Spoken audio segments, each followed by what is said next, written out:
Ni Kabwana Seseka Kwandi, engineer wa quartier, wifuza kureba filimi nziza cyane ujye muri Bamenya series ni Uncle wa Kanimba. Hanyuma ujye kwa Dembe TV urahasanga filimi bita Makanika. Ujye kwa Patino urahasanga filimi bita Gentleman. Hanyuma kandi nimwibagirwe no gukora subscribe kuri Kabwana TV show.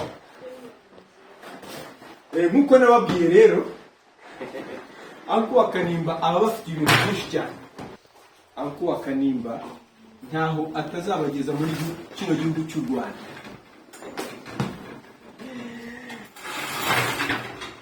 Yes sir.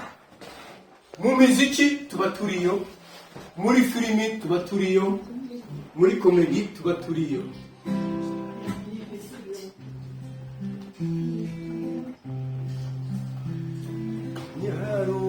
Nyarukirayo mumbwirire azazejo utumutima wagukunzura kumbuye uzazejo. Ariko reka mbanze mbabwire, sinavuga ngo ndi Uncle wa Kanimba muri Bamenya series. Ni ukuri kw'Imana turabakunda cyane. Boss wanjye yitwa Bamenya kandi nawe arahari. Bamenya yes. Kumasaba Mwamubonye ngira ngo urabona ko aravuze ngo tumune lift ariko ntabwo ari lift. Uyu niwe boss wanjye muri Bamenya series. Kabwana Seseka Kwandi, engineer wa quartier akaba Uncle muri Bamenya. Yes sir. Ngira ngo rero mwabibonye ko ibintu byose biba ari tayari. Iminsi koko ni mibi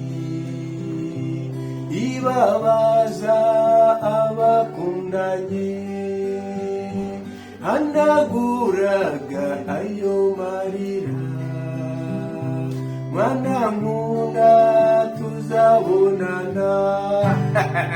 Muri Dembe TV haba hari Makanika mubi cyane. Makanika mubi cyane. Mwani ibini ngwino hano binanzirane. Ariko mana ya. Iki mana we. Shike kanisurize keje. Kwetana rakubiri. Wamubonye? Umera ngo ni ibiki. Mubi cyane. Uyu nguyu rero we akunda kara hanyuze. Yes sir. Ibintu byose tuba tubifite hano. Muri Country Records. Twaje kubasura, twahakoreye na filimi, ibintu byose bari tayari.